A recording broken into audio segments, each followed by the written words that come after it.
is one of those that is easily just sort of the whole point missed if you don't stop for a minute and put it into its context. Know where it is in the Bible. It's one of those that's much easier to get the point if you were to read the whole book than it is to just take this sucker out and read it by itself. And in fact, the Bible, when it's being written, knows this. That's why it keeps reminding you, this is after Jesus is raised. This is the third time. Remember, like in time 1, time 2, this is time 3, folks. You follow that, how they reminded you every few minutes of where we were in the great span of things? Well, that's because I think the core message here doesn't have as much to do with Jesus as it does to do with Peter. Let's remember where we are and what Peter's been through. So he has walked with Jesus for 3 years. Then we had Maundy, Thursday, right? Jesus is captured. And then Good Friday, and then Easter. Peter's lived through all this. Okay, this is post-Easter, so he's found the empty grave. He has sat there and gone, why are there linens in my hand? What could have happened? I have no idea. And then a week later, he's hanging out in Jerusalem. Jesus shows up. That's the time when Thomas was out getting Starbucks. And then you have the next time when Thomas actually shows up, and Jesus is like, dude, here's my hole, here, put your hand on my side, right? Remember that story from last week, hopefully, right? Okay, so Peter has lived through all this. And so we check in on him a week or so later. So this is like a month after Easter. And what do we find him doing? He's hanging out on the shoreline in Galilee, so they finally made it there. It only took a month. And he's hanging out on the shoreline with the other disciples, and they're like, I don't know what we should do. What do you want to do, Peter? He's like, I don't know. I'm going to go fishing. You want to go fishing? Yeah, let's go fishing. So they go fishing. And they're hanging out there fishing all night, and all of a sudden, Jesus shows up. And he has a weird conversation with Peter. Now, it's worth noting, they catch the fish. He says, throw it on the right hand. This may give you a real sense of deja vu. The reason it's giving you a sense of deja vu is this is almost exactly what occurred when Peter was called the first time, remember? 3 years earlier. Same shore, probably the same boat. He isn't catching anything. Jesus says, cast your net to the right. He casts the net to the right. They pull on the net. Now, Peter jumps out and swims to Jesus. This is all exactly how it happened, except for the net this time doesn't actually tear, and I think that's important. Net doesn't tear. They bring it on. They have a whole bunch of fish flopping around there, and Jesus turns to Peter and says, do you love me more than these? I don't think he pointed to the disciples. I think he pointed to the fish. I think that these are the fish. Because I think Jesus is annoyed with Peter. I think Jesus is mad at Peter. Not because of what happened on Maundy, Thursday, or Good Friday, or Easter. It's because this is the third time Jesus has shown up. And what is Peter doing? He's fishing. More importantly, what is Peter doing? The exact same thing Peter was doing the first time Jesus showed up on that shore. He saw everything. He lived through everything. He heard every word that came from Jesus. And 3 years later, Jesus runs into him. And all he's doing is fishing. He's not baptizing people in the name of the Father, Son, and Holy Spirit like he said to do on Maundy, Thursday. He's not out there feeding people or helping people or tending to the lambs spiritually, physically, anything. He's not performing miracles. No, he's fishing. It's almost as if the last 3 years had not occurred.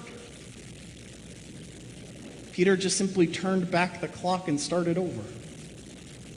I think that's what Jesus is mad about. Because Jesus is like, dude, do you not love me? The whole thing we just went through? And what are you doing? The same thing I found you doing the first time? Now, I don't think this is because of a major collapse of Peter's faith. I don't think this is a faithless act. In fact, I think it's the opposite. I think what has happened to Peter is something that happens very easily in people's spiritual lives, which is that he had a mountaintop experience. Now, his mountaintop lasted for 3 years, and it was up and down through those 3 years, but it had to have been awesome to literally walk with God for 3 years, right? And it was so awesome and so amazing, and then it comes to this abrupt end at Easter. That he doesn't know what to do with it. So he does what a lot of people do. He makes a mistake a lot of people make, which is if they had this moment where it was just miraculous and they felt the presence of God, they literally try to go back to it. I think the reason he went fishing is he was really hoping, like, maybe if I go fishing, Jesus will show up on the shoreline. I think that's why he jumped out of the boat and swam. He was like, I pulled it off. But I think he was expecting Jesus to give him a new set of orders. He was expecting Jesus to say, all right, so we did the Jerusalem thing. Now we're headed to come follow me. In fact, I think Jesus drives the point home by ending the whole conversation with follow me. See, the reality is that Jesus did call him. Jesus had been calling him to follow him. He didn't need to get called again. He knew what to do. He was told what to do on Maundy, Thursday. All he needed to do was do it. And yet, he went back and took time and got caught up in what he was called to do 3 years earlier. And by doing that, missed what God was calling him to do in the future. I've seen this happen. I've seen this happen so many times where people get so caught up on what they were called to do that they miss what God is calling them to do. My wife was a campus minister for a while, and campus ministry is one of those worlds in which you see this all the time. You may ask, well, why? Well, it's because you really have two communities in campus ministry. And this is true in her setting, but it's true in all the other campus ministers I met. I met a ton of great campus ministers. They always had to balance two groups. And any of you who work for colleges, universities, or are active in fraternities or sororities or in some sporting group, you also have the same tear. You, on one hand, have the students in front of you, right? And on the other hand, you have the alumni. Right? Okay? And the students have one set of needs. That changes because your students are changing over about every 4 years or so, right? If you're a campus pastor, you have a new community every 4 years. You lose 25% and gain 25% every 4 years if all is going well, right? And yet, you have this group of loving, caring, devoted alumni who are helpful as volunteers and helpful in fundraising because kids don't have any money at college, right? But usually the people that are most helpful are because they were touched deeply by that ministry. They were transformed, and in that moment at college or in camping, or you can flip out any ministry you want, they had a moment where they met God. The danger within that alumni community is the ever sad conversation I saw many pastors have. Pastor would go in and be saying, hey, we want to launch a new idea with the students. Look at what's working. And the alumni would go, well, you know, back in my day, this building was totally full. Because you know what we did? Probably never heard of this idea. We gave out free pizza. And we had a rock and rock band. You know, back in the 60s or 70s or 80s or 90s. And this place was full. Have you thought about trying that? To which the campus pastor would be like, oh. Because they had, right? If churches are good at anything, it's doing the same thing they did last time, right? Campus ministry is no different. Camping ministry is no different. These different ministries are no different than that. If those had kept working, they would have kept doing it. But the community changes every 4 years. Generations change. What is received one way is not received. The same thing may not be received the same way. I had this in my own ministries. I'll give you an example of it in congregational settings. So I'm in this wonderful little town, and they had this tradition that had gone all the way back to the 1940s of having a potluck in the middle of Advent. Okay? And back in the 40s, it had been huge, and had been growing and growing and growing all the way to the 70s. And then from the 70s on, basically, you knew who was going to show up because you could get last year's rolls, put them on the thing, cross out whoever died, and then that would be who would show up the next year. And this continued until I was there in the 2000s. Okay? By the 2000s, this had gone from a group where in the 1970s the whole town would show up, and now it was like 20 people. And it was the same 20. And the 20 people would sit around and go, I don't know what's wrong with young people. They don't like food, I guess. I guess people don't eat these days. Now that was coming from a place of real pain. Why? Because those potlucks had been this moment where they had met God. The stories of faith and building up that had occurred at those potlucks that I heard from the 40s and the 50s and the 60s and the 70s were miraculous. Those women walked with God in those times.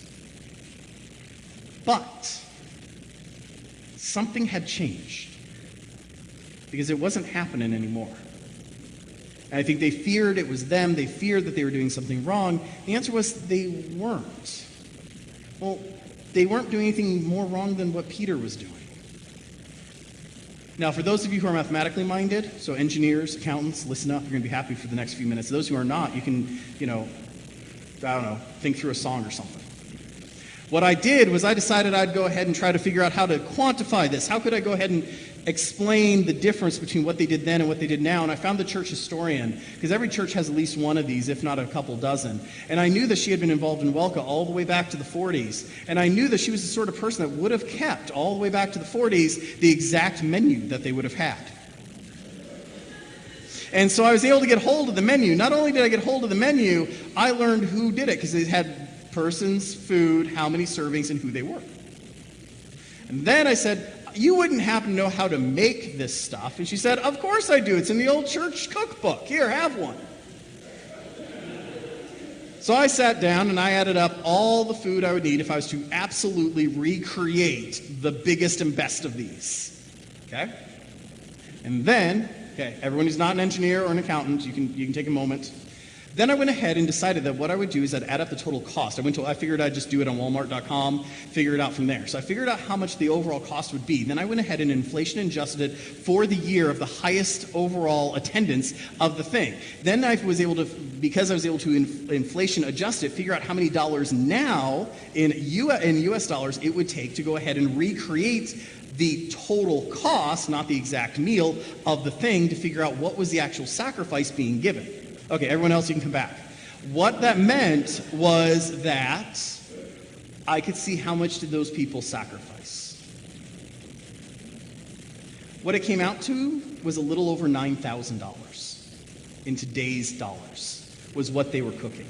Because what they were cooking in 1940 was the sort of thing you got for Christmas, maybe Easter, and never again. Because you couldn't afford it, because food was way more expensive back then as a percentage of the average salary. And so when people would come to me and say, well, I don't know why the potluck's failing, I'd say, now I'm not suggesting doing this, but if we were going to do a potluck just like we did in the 40s, we should spend $9,000. And they'd look at me and be like, oh my God, that's a horrible use of funds. And I go, I don't disagree, but there was a reason the whole town showed up. I then called a caterer and said, hey, if I had $9,000 to feed, I don't know, however many people I can get to show up in this little town, what could I order? And they're like, well, if you're thinking like 300-400 people, I'm like, yeah, that'd be about it. And they said, oh, we could do like prime rib. Folks, if we offered free prime rib, I don't care what town we're in, we will have like 300 or 400 folks show up, just like they did in the 40s back then. Again, not saying this is a good idea. Please do not take this as a new ministry. Okay? As all of stewardship's having a heart attack right now. Okay? But I bring that up because what had happened is they got caught in the trappings of the time they walked with God. Peter got caught in the trappings. Instead of doing what God called him to do, like go baptize everybody, or feed the poor, or fight injustice, instead of doing all those things that he was told on Monday, Thursday to go do, he got caught in the trappings of that lake, that boat, those fish, that seashore.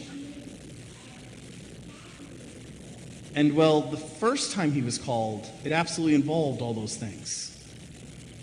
But the calling he had now was just as much the same calling from the same Lord to the same person in many of the same ways. Because what had he been doing for the last 3 years, if not feeding the hungry, preaching the good news?